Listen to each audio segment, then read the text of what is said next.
民众党主席黄国昌要选新北市长，今日竞选总部成立，前中共董事长赵少康有去家听，也讲到那样是也未歹遴选出来。国民党新北市党部表示讲新北市长侯友宜会出面来协调，遴选会伫咧过年进前来决定。也赵少康是讲，那边两边可能会伫咧3月来协商。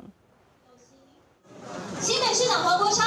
让新北更有型。支持者大话市长府，民众党主席黄国昌宣布参选新北市长，初竞选总部开幕，包含前主席郭文铁、多位党籍立委、关市议员拢出席，促做民众党大团结。今日国民党重要人士前中共董事长赵少康是最后来出现徛台，却是伫致辞时讲到国民党甲民众党合作可能会第3个协商，引发注意。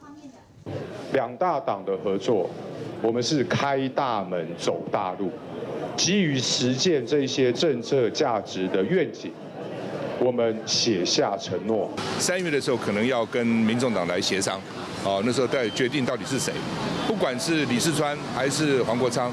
我想总是要最能赢对手的啦。来出来，国民党新北市长遴选也未确定，台北市副市长李四川甲新北市副市长刘和莲拢有意来参选，外界关心什么时阵会出现两人来会面。另外，代表民进党参选的立委苏巧慧最近动作真接，启动绿箭，由在地立委李坤城也有前立委陈碧伟陪同到沙丁堡的市场去拜票，也甲大家来拜年。得到越来越多不分年龄、不分党派的市民为我加油、为我鼓励，那真的是非常的温暖。那也说明了我这10年的政绩呢，真的是有得到大家的认同。讲到稳总对手李四川，苏巧慧强调，以长炮当作底炮冲刺，归路航亚舰、空舰同步进行，下礼拜也提出政见来争取市民的支持。